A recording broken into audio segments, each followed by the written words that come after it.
Bonjour à toutes et à tous, heureux de vous retrouver sur Mosaïque pour un 30 minutes sans invité, mais avec une chroniqueuse qui pose les bonnes questions à nos internautes. Salut Marie-Laurence. Salut. Alors, si tu devais faire un bilan de santé de notre réseau social, est-ce que tu dirais qu'il a la grippe, un petit rhume ou qu'il est en pleine forme? Ah, il est en pleine forme. Est-ce que tu sais que c'était la journée sans téléphone portable hier? Oui, je le savais. Eh bien moi, je ne le savais pas. D'ailleurs, ça n'a eu aucune conséquence sur la fréquentation du réseau social de Mosaïque.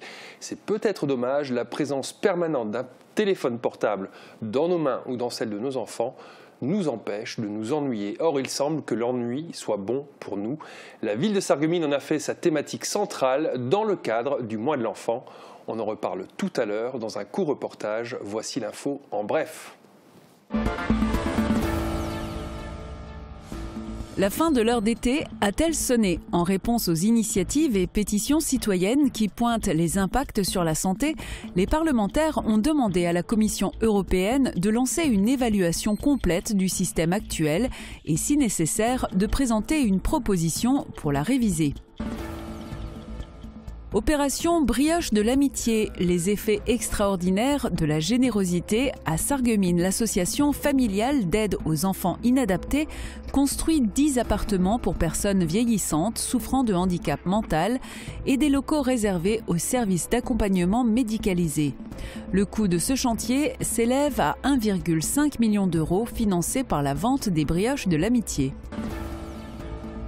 Forbach prioritaire aura sa police de sécurité dans les quartiers. Déjà classés en zone de sécurité prioritaire, les quartiers du Wiesberg et Bellevue bénéficieront en janvier 2019 du nouveau dispositif. Ces quartiers ont été retenus pour leur trafic de stupéfiants et leurs nombreuses violences urbaines. Oui aux lunettes, mais peu d'enthousiasme pour les prothèses auditives. Aujourd'hui, 2 millions de malentendants sont appareillés, mais 650 000 personnes qui pourraient l'être ne le sont pas. Pourtant, une étude fait apparaître que l'absence de correction auditive nuit fortement à la santé, surtout des seniors. Voilà un argument sérieux pour les partisans du remboursement intégral. Rendez-vous au Speckball de Wieswiller. Allez, hop! Hier soir, des centaines d'amoureux du carnaval se sont déchaînés dans la salle polyvalente. Après avoir effectué parfois près d'1 heure de route, ces joyeux lurons appréciaient l'ambiance si particulière de cette soirée où tout est, paraît-il, permis. Un rendez-vous unique organisé depuis plus de 30 ans par l'entente sportive Wieswolf 93. J'aimerais beaucoup voir tomber la neige ce week-end, peut-être que vous aussi. Voici les prévisions pour demain. Avec le Crédit Mutuel, partenaire des grands événements sportifs.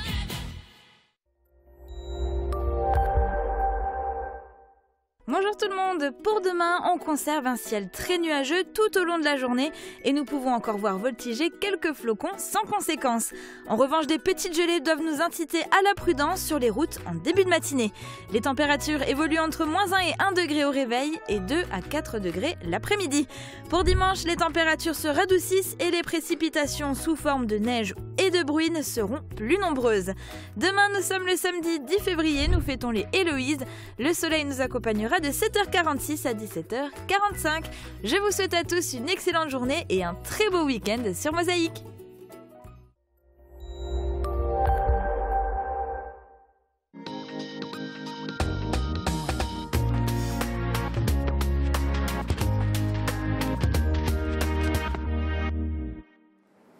Bonne nouvelle, il n'y aura plus d'amende pour le stationnement payant en voirie à Sarreguemines. Mais attention, passer 3 heures sur une place payante en voirie, un automobiliste pourrait payer une redevance forfaitaire de 20 €. Je vous donne un exemple, si vous stationnez plus de 3 heures sur le parking payant de l'hôtel de ville, vous risquez de devoir payer cette redevance. Explication de Armand Hénard, adjoint au maire de Sarreguemines. Concrètement, le forfait post-stationnement, qu'est-ce que c'est? Qu'est-ce que ça change pour les usagers? Alors c'est tout simple, à la place de l'amende forfaitaire qui était de 17 €, ils vont payer un forfait post-stationnement qui est une redevance. Donc ce n'est plus une amende pénale, ce n'est plus une contravention, et c'est une redevance qui se calcule à hauteur de 20 €. Alors finalement, quelles zones de stationnement sont à privilégier pour les usagers? Alors ce qu'il faut savoir, c'est que le FPS, ce qu'on appelle le forfait post-stationnement, concerne uniquement la voirie payante, c'est-à-dire la voirie où il y a des eurodateurs. Au bout d'un certain temps, et c'est ça l'idée générale, il est recommandé, lorsqu'on est au centre-ville, lorsqu'on veut stationner au centre-ville, de stationner jusqu'à 3 heures en voirie, et au-delà de 3 heures, de stationner dans les parkings, c'est-à-dire Carré Louvain ou parking du Moulin. Au niveau des tarifications, est-ce que les automobilistes s'y retrouvent? Est-ce que c'est plus facile maintenant? Alors je pense que là, on est encore en période de rodage. Depuis le 1er janvier, on a laissé chacun souffler un petit peu et comprendre comment il faut faire. La première adaptation nécessaire, c'était de mettre la plaque d'immatriculation. Maintenant, je pense qu'avec la communication que nous faisons, il faudra qu'ils se disent, eh bien, au bout de 3 heures, je paye moins cher dans les parkings du Carré Louvain ou dans le parking du Moulin que sur la voirie. Et ils vont assez rapidement trouver les repères nécessaires. Pourquoi? Parce que d'une part, on a mis en place le carrefour de la rue de la Paix. À partir de la rue de la Paix, vous pouvez rentrer, à partir de ce carrefour, vous pouvez rentrer directement dans la rue du Moulin et prendre au choix successivement en enfilade soit le parking du Moulin ou le Carré Louvain. Et on va faire une signalétique au centre-ville et aux périphéries de la ville pour bien signaler ces parkings aux automobilistes, pour qu'ils s'y retrouvent rapidement, ne perdent pas de temps à tourner. La redevance forfaitaire ne concerne pas les places de parking gratuits sur voirie. Par exemple, si vous stationnez sur le parking de la gare, même au-delà de 3 heures, la redevance forfaitaire ne s'applique pas. Mon enfant s'ennuie, est-ce grave? Il semble que non. Au contraire, l'ennui a des effets positifs. Il permet aux enfants d'être autonomes et stimule leur créativité. Par exemple, quand ils apprennent à jouer seuls. Explication. Sylvie en demande. Je m'ennuie, je ne sais pas quoi faire. Cette question, les enfants la posent régulièrement à leurs parents, embêtés à leur tour et qui cherchent à tout prix à occuper leur progéniture. Mais est-ce un bon réflexe? Pas forcément. Virginie Lafitte, psychologue clinicienne et psychothérapeute, est venue le dire à près de 80 personnes, parents, grands-parents et enfants, au casino des Faïenceries. Il faut en effet différencier l'ennui pathologique chez un enfant déprimé de l'ennui créatif qui permet aux bambins d'apprendre à jouer seul, d'intérioriser l'idée d'être autonome. L'ennui est donc parfois essentiel à la construction psychologique de l'enfant. Quand il s'agit de se dépenser, les enfants ne se font pas supplier et pour le coup, ils ne s'ennuient pas. Nouvelle illustration au gymnase Pierre de Coubertin où l'USEP organise jusqu'au 23 février les rencontres jeux de ballon, joueurs but et basketball. 33 classes et 680 élèves de Sarreguemines et de Vousvillers sont concernés. Parmi les écoliers, il y a peut-être la relève des Plates-Fils. Cette troupe de carnaval fête ses 20 ans de cabaret. Chaque année, depuis 1998, les Plates-Fils se produisent à la maison de quartier de Neunkirch. Chaque année, le spectacle rencontre un immense succès. Mais les Plates-Fils ne sont pas éternels et ils espèrent voir arriver de nouveaux membres. Marie Lorenz a assisté à la première des 5 représentations. Und sagt, je, fahr langsam. Naja, ich bin dann im zweiten Gang bin ich gefahren. Und sind wir mal ins Furt, um Viertel noch nie, gell? Du fertig warst, wie immer. Und so kurz vor 12:30 waren wir fast im Publikum. Les Forza, Chantal et Jacob est l'un des duos attendus à chaque édition. C'est la première représentation pour les Plates-Fils et les premiers éclats de rire de l'année. Le public est conquis, c'est parti pour passer une soirée et une nuit de folie. Et cette année n'est pas tout à fait comme les autres, la troupe célèbre son 20e anniversaire. La présidente Anne-Marie Lacot est l'une des membres présentes depuis les débuts des Plates-Fils. Elle découvre encore une fois avec joie le succès de leur Kappensitzung. Tous les ans, les billets partent déjà au mois d'octobre, tout le monde a envie de venir voir. C'est que ça doit leur plaire, on a un bon public ce soir encore. Voilà, on est très contents. Les Plates-Fils, c'est une vingtaine de membres bourrés d'énergie qui savent faire rire en mettant en avant le plat. Ils enchaînent 5 heures de spectacle à la maison de quartier Neunkirch. Et ce, pour 5 représentations. Sketch, Schunkelwalzer, Forza, danse, le programme est riche et tout est calibré. Cette année, une nouvelle recrue a rejoint la troupe, Annette Veillante. Ma sœur faisait déjà partie des plates-fils et que j'ai toujours aimé le carnaval, c'est un peu dans la famille. Et donc du coup, comme je suis à la retraite maintenant, je me suis dit pourquoi pas essayer. Et puis j'ai été très bien accueillie, l'ambiance est super sympa, donc je pense que je vais continuer s'ils acceptent de me garder. Les plates-filles espèrent tout de même qu'il y aura de la relève.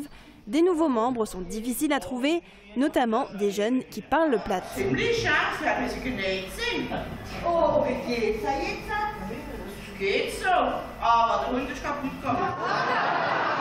Mais pour l'instant, l'équipe reste soudée, et ce, depuis 1998.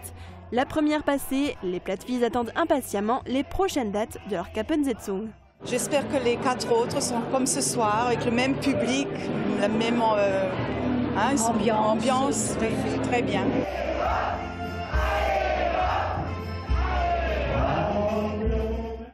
Si vous n'avez pas encore de réservation pour aller voir les plates-fils, dommage, c'est trop tard, tout est complet. À 2 pas de la maison de quartier de Neunkirch, il y a l'EHPAD Sainte-Marie. Là aussi, on célèbre carnaval avec les ballons, chapeaux et cotillons. Étienne Britcher, Yann Kempf et Guillaume Dumonteil étaient sur place. Ils ont pu admirer un décor soigné et des jeux d'acteurs impeccables.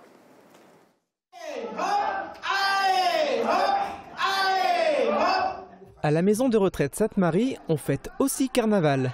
En chantant avec Julien, en riant avec le fauteur Colin et en charmante compagnie avec le couple princier de la société carnavalesque de Sarreguemines.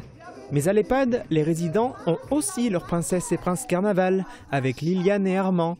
Ensemble, cette joyeuse compagnie a passé un agréable moment.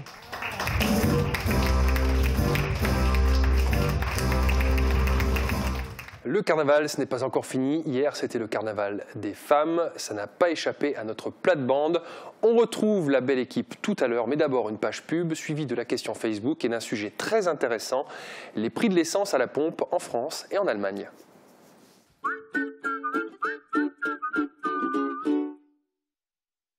Mais Jackie, dépêche-toi, on a rendez-vous à la passante d'audition. Mais Martine, on n'a plus besoin d'y aller. J'ai fait moi-même mes prothèses auditives. Oh, n'importe quoi. Faites confiance aux experts de la passion de l'audition.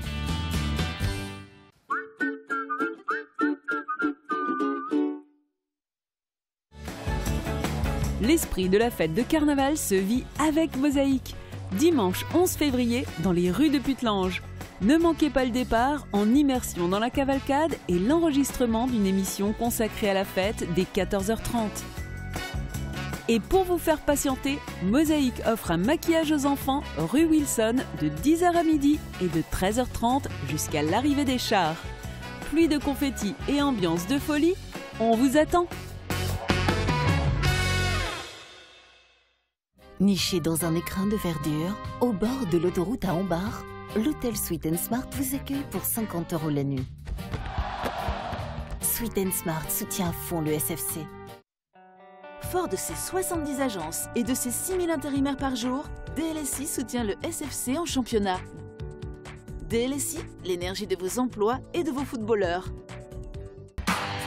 Rendez-vous sportif samedi, le Sarreguemines FC reçoit la réserve de l'ASNL, leader du classement. Un match à suivre dès 18h. Votre soirée football, c'est samedi en direct sur Mosaïque.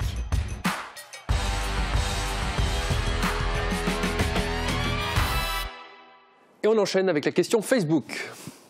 Qu'on l'appelle médecine alternative, parallèle ou encore médecine douce, cela désigne le même type de traitement, l'acupuncture, l'hypnose, l'homéopathie et bien d'autres pratiques. En avez-vous déjà testé et que pensez-vous de ces méthodes? Dites-le nous dans les commentaires. Alors Marie, est-ce que nos internautes ont testé les médecines alternatives? Alors il y en a plusieurs qui ont déjà essayé. Cathy exerce l'hypnose depuis 1 an. Elle nous a écrit « Elle permet aux personnes de se sentir mieux, de se libérer des poids qui les encombrent et elles sont très satisfaites. C'est une méthode douce pour reprendre les rênes de sa vie en main et vivre mieux sans médicaments. » Vala, elle est atteinte d'une maladie rare de la vessie. Elle a testé plusieurs traitements, mais elle en a eu marre de prendre tous les cachets. Alors elle a cherché une alternative et elle a découvert la microkiné né il y a 3 ans qu'elle fait, en plus de ses séances de kiné classique, elle a aussi testé la sophrologie et elle nous a écrit « Aujourd'hui, je ne prends presque plus d'antidouleurs, bien que les antibiotiques soient toujours nécessaires. Je gère beaucoup mieux les crises de douleur et je suis plus apaisée. Sans les médecines alternatives, je serais certainement cloîtrée chez moi à pleurer. Alors merci à la médecine alternative. » Christo, lui, il a testé la réflexologie et la digiponcture pour une névralgie intercostale et il nous a écrit « Aussi efficace qu'un anti-inflammatoire, les brûlures d'estomac en moins ». Et Laura, elle utilise l'homéopathie depuis 2016. Elle nous a répondu « C'est devenu maintenant mon remède contre les microbes, mais cela dit, dans certains cas exceptionnels, j'ai besoin de médicaments que me prescrit mon médecin. Mais ça, c'est vraiment que si, au bout de plusieurs jours, l'homéopathie ne me soulage plus ou que ma maladie s'aggrave. » D'accord. Ils sont plutôt convaincus dans l'ensemble, j'imagine. Alors, ceux que je viens de citer à l'instant, oui, mais il y en a certains qui ne sont pas tout à fait convaincus. Il y a d'ailleurs Daniel qui nous a répondu « J'ai vraiment tout essayé, résultat 0. » René, lui, nous a écrit « La médecine alternative peut être une bonne chose pour certains maux, mais il y a des affections qui, malheureusement, font appel à la chimie pour être traitées. » Et Pierre nous a répondu avec humour « La médecine alternative, c'est celle qui marche une fois sur 2 ou une personne sur 2. J'ai jamais trop bien compris. » Merci Marie, on te retrouve mardi prochain. On fait le tour de l'actu en Moselle-Est, c'est dans ZapMe, le reportage du jour sur les prix de l'essence à la pompe en France et en Allemagne est très intéressant.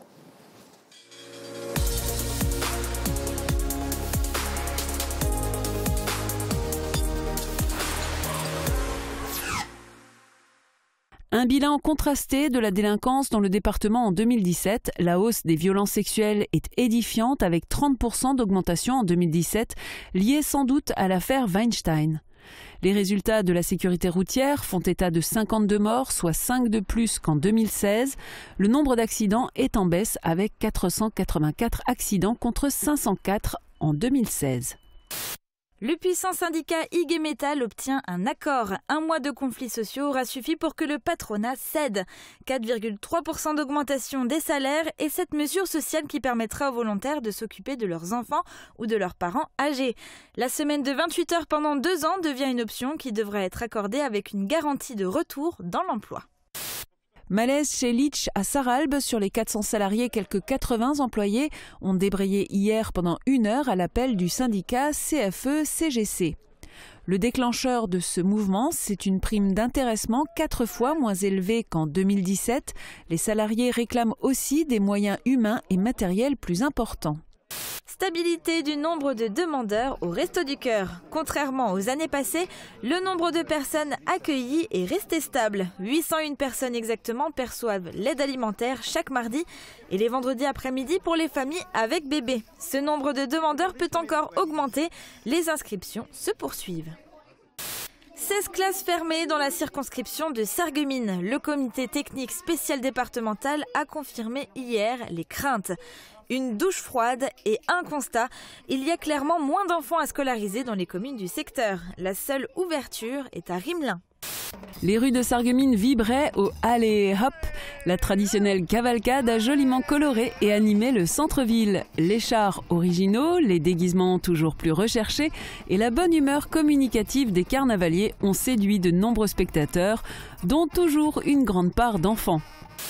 Der Phasebub est sorti, was war ich war. Ce journal satirique est né en période de carnaval. En l'an 1900, son nom était Die Fasching Zeitung jusqu'en 1954. Puis il est devenu Der Phasebub. Il se veut satirique et caustique et jette son dévolu sur les personnalités locales qui y sont souvent ridiculisées. Il est en vente dans les bureaux de tabac. Le char princier change de look à Putelange. Hier, les membres de la société carnavalesque étaient à pied d'œuvre pour décorer leur véhicule. Chaque année, il est le théâtre ambulant où une vingtaine d'amoureux de la fête se produisent lors des différentes cavalcades de la région. Première sortie ce dimanche pour une prestation à domicile. Bouliste par tous les temps, à Woustviller, le pari pouvait paraître osé, mais le constat est sans appel. Le boulodrome, ouvert 6 jours sur 7, ne désemplit pas. Et la raison est simple, les joueurs n'ont pas le ciel et la pluie sur la tête, mais un bon toit qui leur permet de pointer et de tirer dans d'excellentes conditions. À la suite des États généraux, il a annoncé un changement dans la manière de fixer les prix agricoles. Une mesure accueillie favorablement par la FDSEA. L'initiative qui a été prise par le président de la République d'inverser la fabrication du prix, c'est-à-dire de construire à partir des prix de production pour arriver à un prix final au consommateur, la machine est au moins dans le bon sens de marche pour commencer.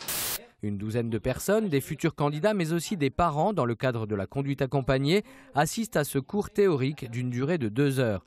Ils apprennent à protéger une victime ou une zone de danger, à alerter efficacement les urgences et à donner les premiers secours en cas d'hémorragie, de traumatisme, de perte de connaissance ou d'arrêt cardiaque. Différentes idées sont mises sur le tapis. Inciter les communes à utiliser des noms de femmes illustres pour nommer les rues, favoriser le développement du sport féminin, accompagner les femmes en difficulté dans leur retour à l'emploi. Parmi les mesures déjà adoptées, un prix de la mixité délivré par la région. Autre piste de travail, la sensibilisation des jeunes à l'égalité femmes-hommes.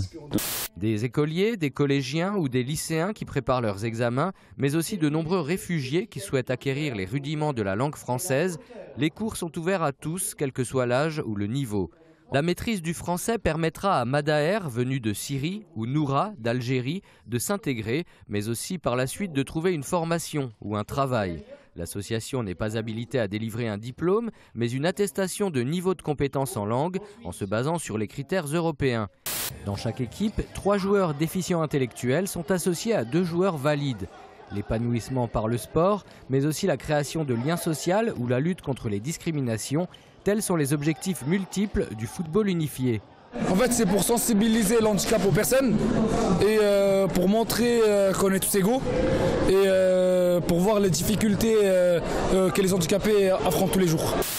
À travers cette rencontre, les 2 sportifs espèrent faire changer les mentalités et apporter à la nouvelle génération un autre point de vue sur le handicap. On a une expérience, cette expérience, on essaye de la transmettre. Et ce don de soi qui est pour les autres quelque chose d'énorme, c'est tout simple, c'est juste que nous on vit aussi. Et si effectivement notre société peut évoluer là-dessus, ça serait génial. Ça serait génial, ça serait beau. Le geste technique est magnifique, dribble, roulette et frappe, 2-1 pour Strasbourg à la mi-temps.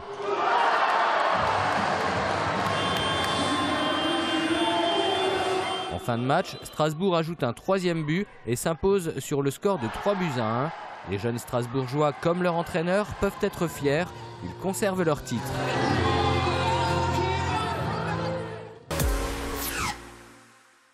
Le prix à la pompe diffère des 2 côtés de la frontière. Quelles sont les habitudes des Mosellans ? J'ai fait un petit détour et ça vaut quand même le coup parce que chez nous c'est le prix, je crois qu'il est à 1,43, 1,42, ça dépend des... Et là j'ai vu qu'il est à 1,38 je crois, le E10. Hein. J'avais fait un plein hier avec une autre voiture. Hein. Sur 46 litres, ça m'avait fait, je crois, 10 € de différence quoi, hein, par rapport à un plein français. À 1,25 pratiquement, bon, il y a presque 15 centimes de différence sur un plein, à 56 litres, faites le compte. Hein. La plupart en profitent pour ravitailler frigo et placard. L'hypermarché est juste à côté. Oui, on remarque déjà, les clients français viennent plus souvent et davantage. Ils prennent de l'essence et il y a 6 mois, oui, il y a quelques mois, on a transformé la station essence. Il y a davantage d'automates pour pouvoir payer en carte bleue. C'est un système de paiement très apprécié par les Français. L'augmentation des taxes se ressent surtout sur le diesel. Le gouvernement français veut inciter les automobilistes à rouler davantage à l'essence et à l'électrique. Les directeurs de stations essence et d'hypermarchés français sont résignés. Ceux contactés n'ont pas voulu s'exprimer face caméra. C'est clair, on est complètement dépendant des politiques en France et en Allemagne. On ne peut pas tout contrôler au niveau du prix. Les taxes, on ne peut pas les influencer. Juste les subir, c'est globalement le sentiment des conducteurs français, qui font parfois plusieurs kilomètres pour faire le plein. Depuis que le prix a totalement augmenté en France, ça va faire pratiquement depuis fin d'année 2017. Tristan habite Frémin-Merlebach, il travaille à Forbach et fait le détour par Sarrebruck. Sur un plein, il économise en moyenne 10 à 15 €. Trajet supplémentaire pour gagner quelques euros, Jean-François de la région parisienne ne trouve pas le calcul rentable. Je pense que l'argent qu'ils dépensent pour faire 15 km aller, 15 km retour, ça correspond largement à l'argent qu'ils ont cru économiser. Ceux qui s'en sortent le mieux, ce sont les frontaliers, qui ont une station essence sur le trajet maison-travail. Chaque enseigne pratique sa propre tarification et échange les prix au cours de la journée. La pratique est répandue en Allemagne. Je sais que le soir c'est moins cher, mon mari m'a dit ça. Des fois on m'a dit le samedi soir c'est encore moins cher. Malgré tout, comme dans les BD d'Astérix, il y a une poignée d'irréductibles. Ici, à Forbach, la station Total est presque un commerce de proximité. Les 10% de baisse liés au prix à la pompe sont compensés par les autres achats. À Sarreguemines, le supermarché peut compter sur quelques fidèles qui font preuve de militantisme. J'essaie autant que ce peut de consommer en France aussi. Et puis on est français, donc on va faire le plein en France.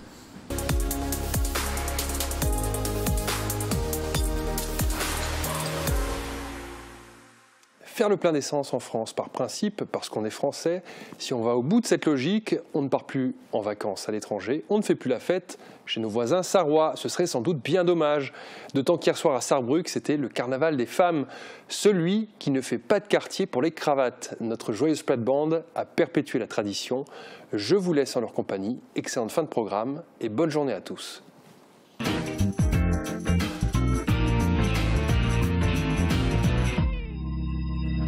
So, heute sind wir mal schick gemacht, wir haben einmal eine Krawatte angezogen, gell? Das geht.